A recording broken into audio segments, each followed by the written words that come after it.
Pas aku tinggal sama dia, bulan-bulan terakhir dia kayak berani main kasar sama aku karena aku udah mulai ngelawan, karena aku udah mulai dewasa, udah mulai nggak mau digituin lagi. Kalau kamu pikir child grooming itu cuman bisa terjadi karena pelakunya adalah seorang NPD, berarti kamu salah. Child grooming itu bukan soal seks dulu. Itu soal membangun kepercayaan, ketergantungan, lalu kuasa terhadap si korban. Sifatnya pelan, halus, hampir nggak kelihatan. Pelaku tidak datang sebagai ancaman, tapi dia datang sebagai si paling ngerti, si paling hadir, dan si paling peduli terhadap si korban.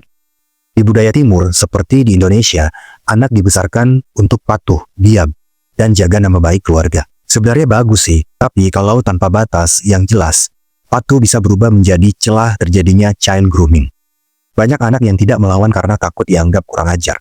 Sementara di budaya barat, ceritanya beda.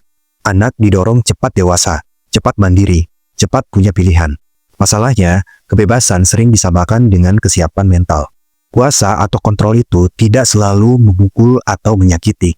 Kadang ia datang dalam membujuk, seperti yang dilakukan oleh pelaku child grooming. Dan ini nyambung banget dengan kisah Aurelie yang lagi viral saat ini. Ia sebenarnya tumbuh dengan darah Indonesia, budaya timur yang menekankan hormat dan diam, dan darah Eropa, budaya barat yang menekankan kebebasan dan kemandirian. Dua budaya yang berbeda, tapi dua-duanya punya celah yang sama dan berbahaya. Di timur, ada tekanan untuk diam dan sopan. Sementara di barat, ada normalisasi bahwa anak itu cepat dewasa. Pernah nggak kamu merasa nggak enak nolak orang dewasa karena takut dibilang kurang ajar? Ketika child grooming terjadi, biasanya si korban tidak merasa salah apapun. Justru si korban selalu merasa normal, hangat, dan diperhatikan oleh si pelaku. Makanya banyak korban baru sadar bertahun-tahun kemudian saat relasi atau hubungan mereka selalu timpang.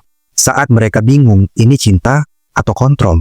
Saat ini sebaiknya kita tidak perlu mencari-cari kesalahan, apakah kesalahan itu berasal dari si korban ataupun berasal dari si pelaku. Tapi kita sepatutnya sudah sadar bahwa faktor budayalah yang juga bisa memberi celah. Anak yang patuh itu boleh-boleh saja. Anak yang cepat dewasa juga tidak salah. Tapi tanpa memberi pemahaman kepada anak atas batasan-batasan yang harus dimengerti, kedua budaya itu bisa jadi jebakan child grooming. Ini bukan soal budaya timur yang salah, bukan soal budaya barat yang bebas. Ini soal anak yang belum selesai bertumbuh, tapi sudah dipaksa menghadapi dunia orang dewasa. Karena sebenarnya child grooming hanya akan terjadi pada anak yang tidak diajari batasan-batasan penting dalam hidupnya. Nah sekarang menurut kamu, yang lebih berbahaya itu yang mana? Apakah budaya yang mengajarkan anak untuk selalu patuh? Atau budaya yang mengajarkan anak untuk cepat dewasa dan lebih bebas?